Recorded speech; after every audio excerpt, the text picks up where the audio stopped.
नाजरीन, सबसे पहले तो ख़बर है बड़ी अफसोसनाक है। और ये खबर आती है जी लाहौर से। मेरी कई जो क्राइम रिपोर्टर्स हैं उनसे बात हुई है, और जो सीनियर सहाफ़ी हैं एक दो लाहौर में जो हर चीज़ की खबर रखते हैं उनसे भी बात हुई है। कुछ खबर रिपोर्ट हो चुकी है, कुछ चीज़ें जो हैं वो खुफिया रखी गई हैं, लेकिन मैं आपके साथ ज़्यादातर शेयर कर देता हूँ।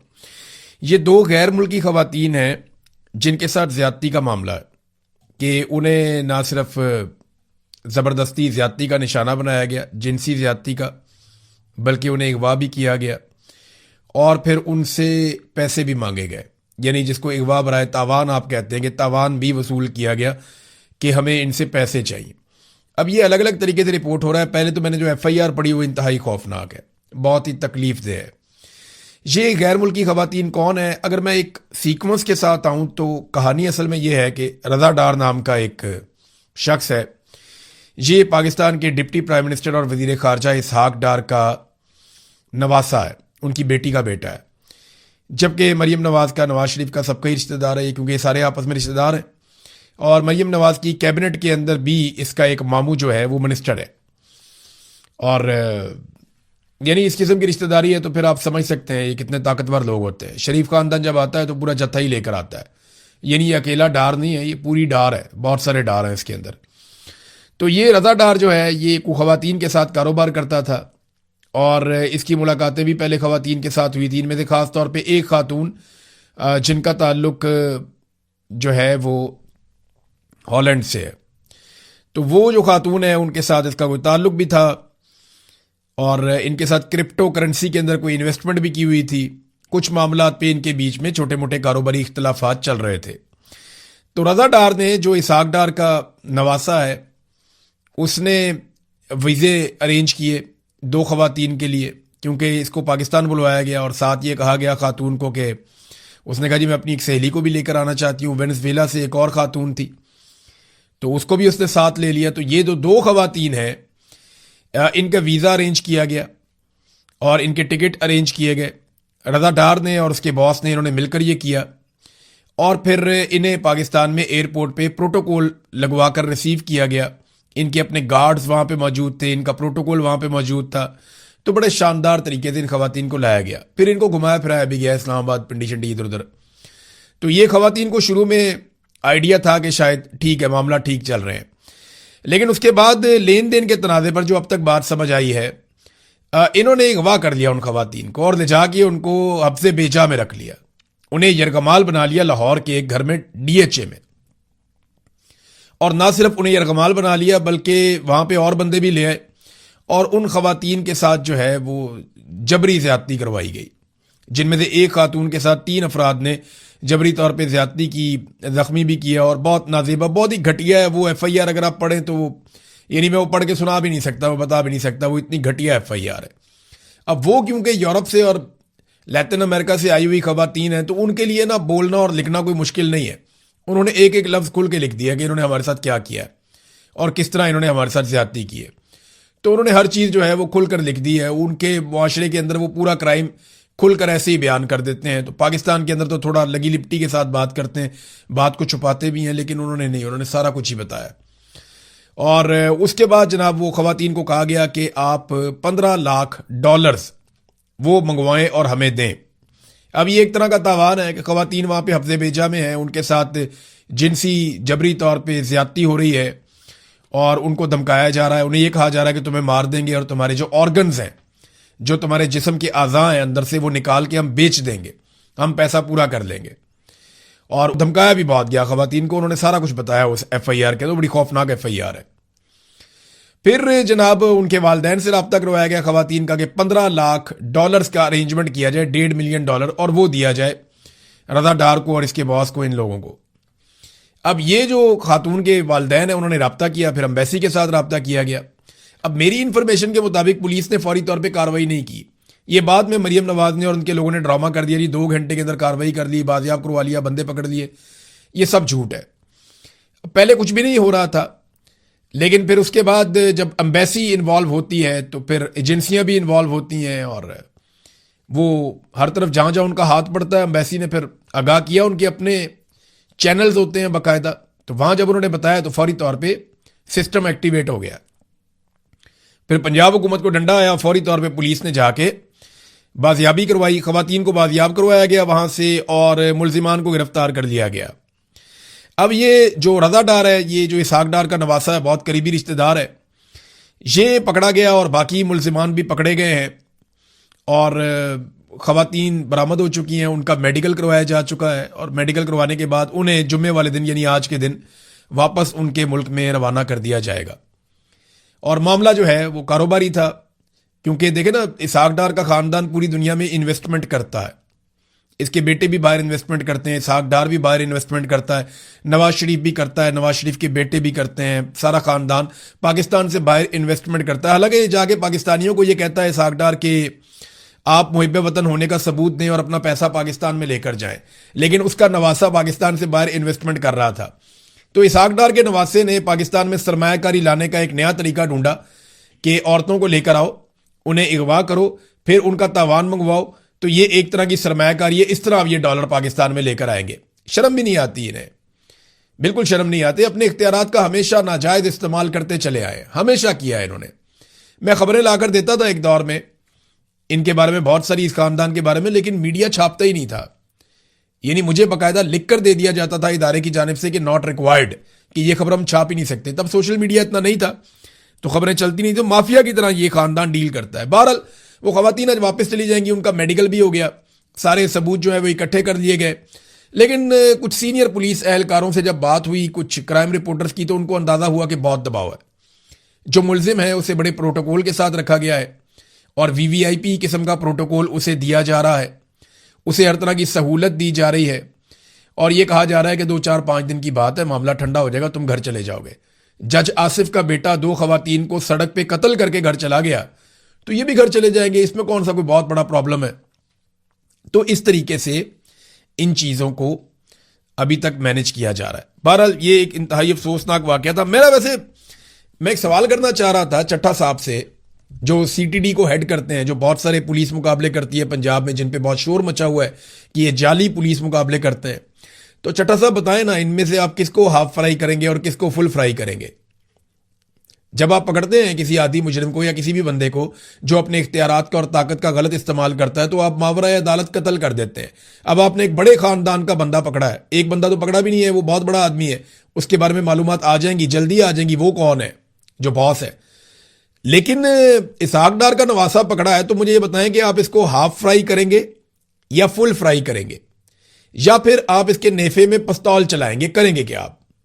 इसहाक डार साहब को फौरी तौर पे इस मामले को देखते हुए या तो इनको आग करें, अपने आप से अलग करें, ऐलान ला ताल्लुकी करें इस खानदान के साथ, या फिर इसहाक डार साहब जो है वो फिर रिजाइन करें।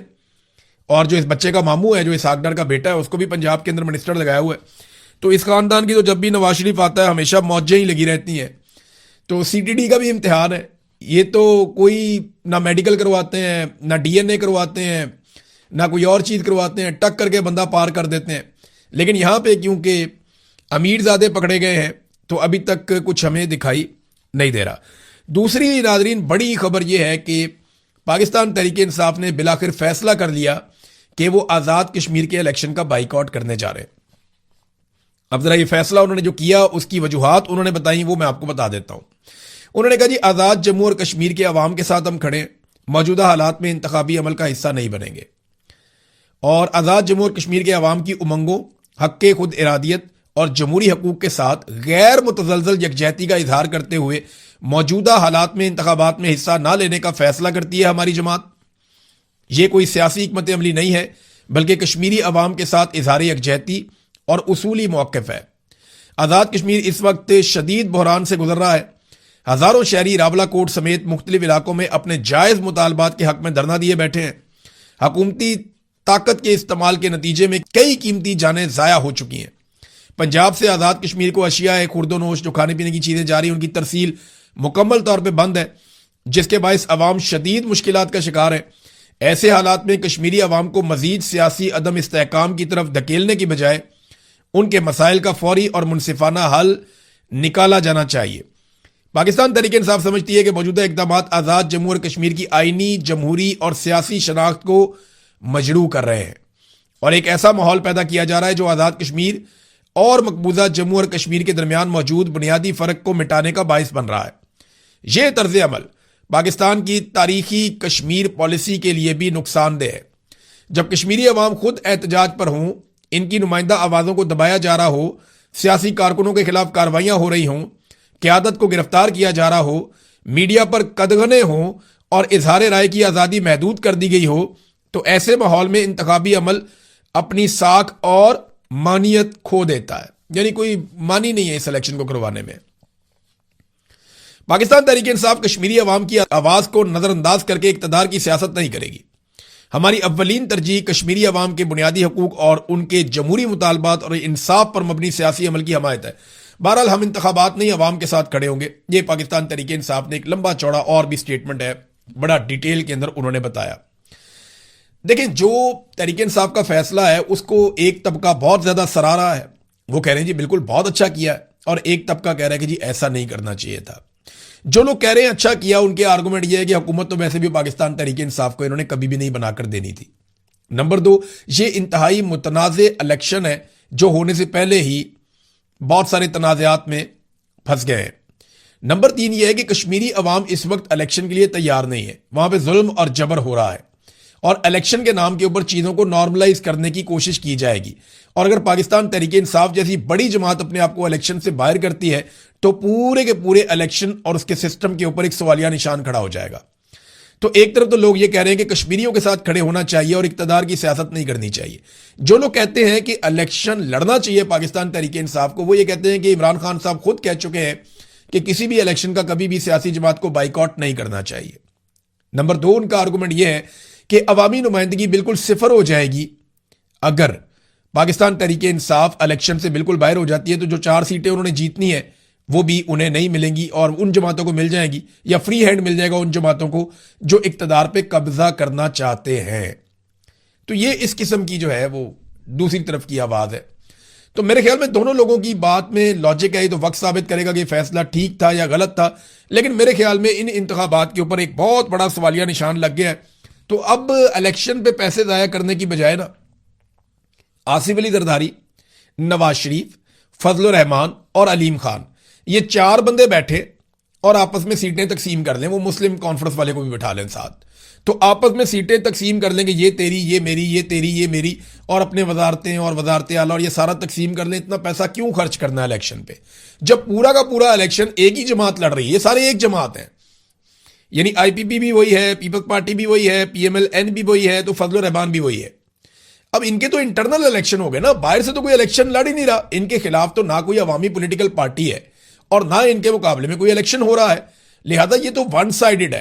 तो आपने अगर आपस में इलेक्शन लड़ना है तो लड़ने की बजाय घर में बैठ के आप फैसला कर लें, सीटें आपस में आप बांट लें, ताकि कौम का पैसा भी बच जाए और पाकिस्तान का और कश्मीरियों का वक्त भी बच जाए। बहरहाल तहरीक इंसाफ ने यह फैसला कर लिया है।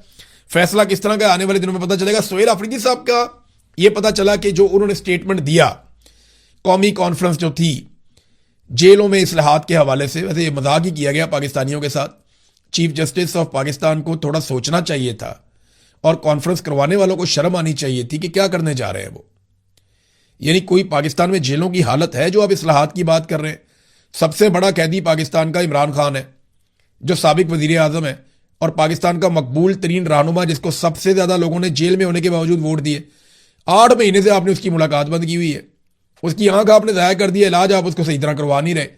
हर चीज पे आपने शिद्दत से पाबंदी लगाई हुई है। हर हफ्ते वहां पे एहतजाज होता है और आप कह रहे हैं जी अब जेलों के अंदर इस्लाहात लेकर आते हैं। सवाल ही पैदा नहीं होता, इनको इस्लाहात नहीं कहते। उधर जो झूठी कहानियां सुनाई हैं सबने अपनी अपनी, मेरे साथ ये हो गया, मरियम नवाज ने कहा जी मेरे साथ वो हो गया। जो झूठ बोल बोल के ये जब बोलती है झूठ बोलती है। मरियम नवाज का ट्रैक रिकॉर्ड है, मैंने अपनी जिंदगी में किसी खातून को इतना झूठ बोलता हुआ नहीं देखा जितना मैंने मरियम नवाज को बोलते हुए देखा। और इस कॉन्फिडेंस के साथ मैंने कभी किसी खातून को झूठ बोलते हुए नहीं। खवातीन झूठ बोलती है ना, पकड़ी जाती है नॉर्मली, लेकिन ये इतने कॉन्फिडेंस से झूठ बोलती है कि मेरी बरतानिया तो क्या पाकिस्तान में भी कोई प्रॉपर्टी नहीं है, लंदन तो क्या पाकिस्तान में भी कोई प्रॉपर्टी नहीं है, उसकी कहां कहां प्रॉपर्टियां निकल के आ गई। आप देखें कैसा झूठ टका के बोला था। फिर कैलबी फोंट आ गया, उसके ऊपर झूठ बोल दिया। जेल की कहानियां, फ्राई पान से कपड़े इस्त्री कर दिए, झूठ बोल दिया। और जनाब मेरे साथ ये कर दिया वो कर दिया। और मैंने वीडियो खुद देखी अपनी आंखों से, मैं तो हैरान हो जाता हूं जैसी सहूलियात इनको मैसर थी। यहां कौम को ये रोज हो गया, अजीब अजीब कहानियां सुना देते हैं। बहुत ही अजीब लोग हैं, बहुत अजीब तरीन लोग हैं। सुहेल अफरीदी साहब ने वहां पे इमरान खान साहब के लिए आवाज उठाई, लेकिन देखें तरीकाकार क्या था। एक बात नादरीन आपको जरा मैं समझा देता हूं। इमरान खान से मुलाकातों का एक दिन नहीं है, सिर्फ मंगल नहीं है जब बहनें जाती हैं, 2 दिन है, एक मंगल एक जुमेरात। मंगल को बहनों का दिन था, फैमिली का दिन था, और जुमेरात को पार्टी का, दोस्तों का या वकला का दिन था। तो इंटरेस्टिंग बात यह है कि मंगल को क्योंकि बहनों ने आना था, तो मंगल आज भी वहां पे एहतजाज होता है, धरना दिया जाता है। यानी जो बहनों की ड्यूटी है, बहनें करती जा रही हैं, करती जा रही हैं, करती जा रही हैं, और वो हर मंगल को आती हैं। लेकिन जो पार्टी की ड्यूटी थी कि हर जुमेरात को उन्होंने भी आना था, तो जुमेरात को आप देखें वहां कुछ भी नहीं होता, कोई भी नहीं आता। सुहेल अफरीदी चंद हफ्तों तक, यानी 10-12 हफ्तों तक गए जुमेरात को, उसके बाद अब कोई भी नहीं जाता, कोई और जाता ही नहीं है जुमेरात को। यानी आज जो लोग ये कहते हैं कि इमरान खान की बहनें इमरान खान के साथ वफादार नहीं है या वो खराबी पैदा कर रही हैं, वो सिर्फ एक बात सोचें कि बहनों के दिन पे बहनें पहुंचती हैं मंगल वाले दिन, लेकिन पार्टी के दिन पे पार्टी नहीं पहुंच रही अब जुमेरात वाले दिन, या बाकी लोग नहीं पहुंच रहे अब जुमेरात वाले दिन। तो जुमेरात वाले दिन ही ये कॉन्फ्रेंस हो रही थी ना, कौमी कॉन्फ्रेंस। तो सुहेल अफरीदी साहब को करना पता क्या चाहिए था?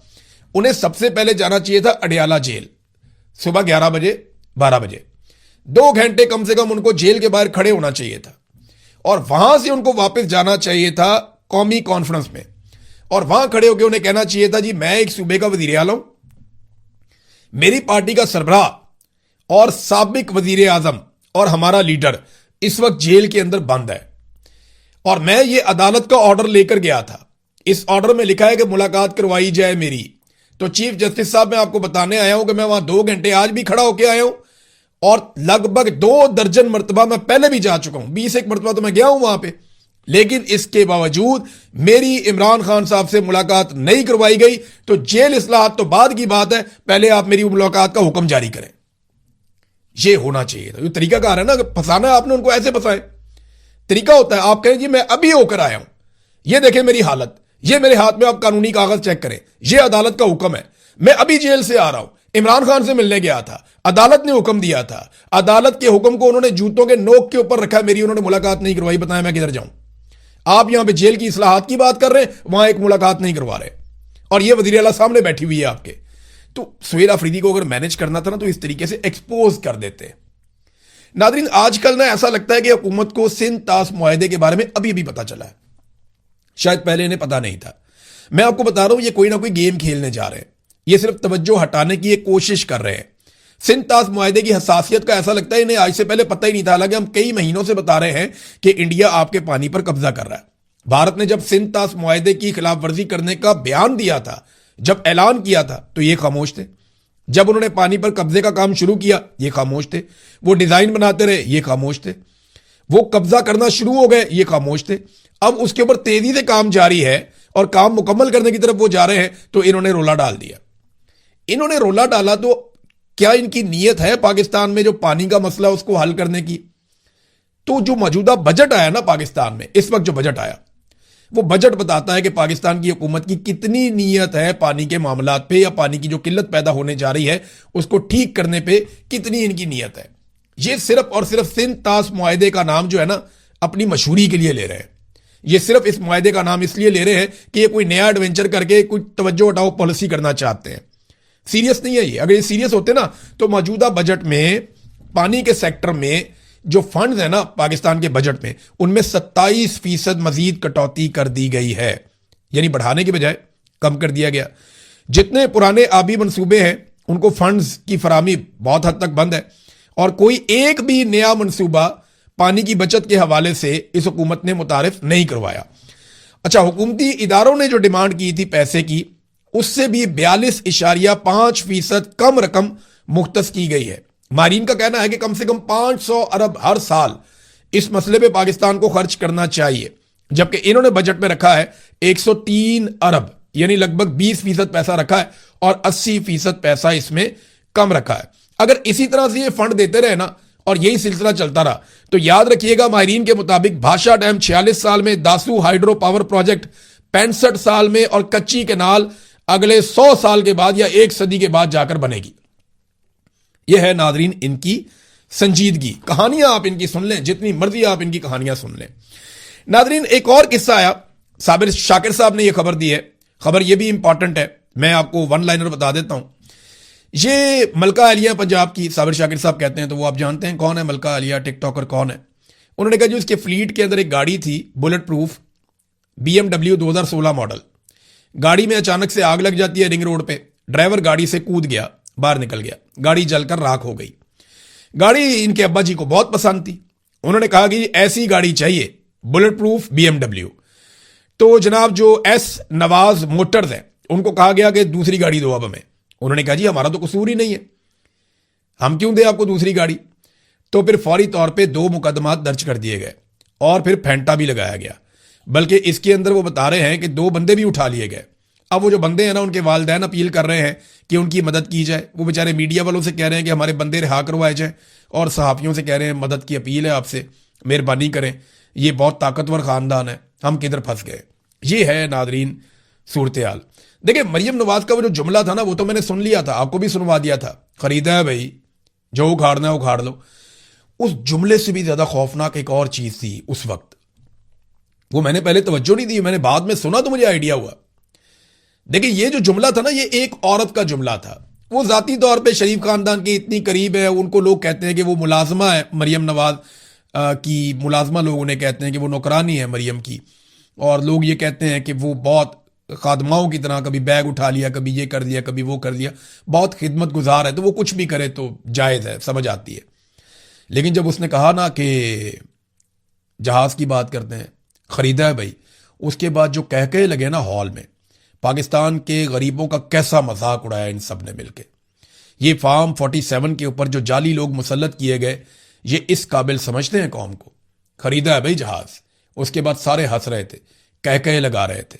तो ये जो कह थे ना, इन्होंने मेरे ख्याल में असल काम इन्होंने किया है, और ये असल तस्वीर है इस जमात की कि इनको बिल्कुल परवाह नहीं है पाकिस्तानियों की। नादरीन, जो वकील जिसने मारंग बलोच साहिबा के खिलाफ मैं इसलिए कह रहा हूं कि एक्चुअली तो मारंग बलोच की तरफ से पेश हुए थे वो, बाकी वकला ने मना कर दिया था, जबकि मारंग बलोच ने कहा था जी कि मैं कोई वकील नहीं करना चाहती। तो सरकार ने फिर आपको पता है कि अपनी तरफ से एक वकील फराहम किया ताकि मारंग बलोच को उम्र कैद की सजा दी जा सके। तो वकील सैयद इकबाल शाह एडवोकेट ये पेश हो गए थे। अब इन्हें एडिशनल एडवोकेट जनरल खुजदार तैनात कर दिया गया है। 3 लाख से जायद इन्हें अलाउंस मिलेगा। तो एक तो मेहरबानी होगी इनके ऊपर, दूसरा मुझे कोई दोस्त वहां पे ये कह रहे थे कि शायद इनको मुस्तकबिल में कोई जज वज भी बना दिया जाए, इसके भी इम्कानात बन रहे हैं। बहरहाल नादरीन, अभी इस वीलॉग को यहां खत्म करते हैं। खबरें और बहुत सारी हैं, बड़ी इंपॉर्टेंट हैं, लेकिन हम अगले वीलॉग में डिस्कस करेंगे। अब तक के लिए इतना ही।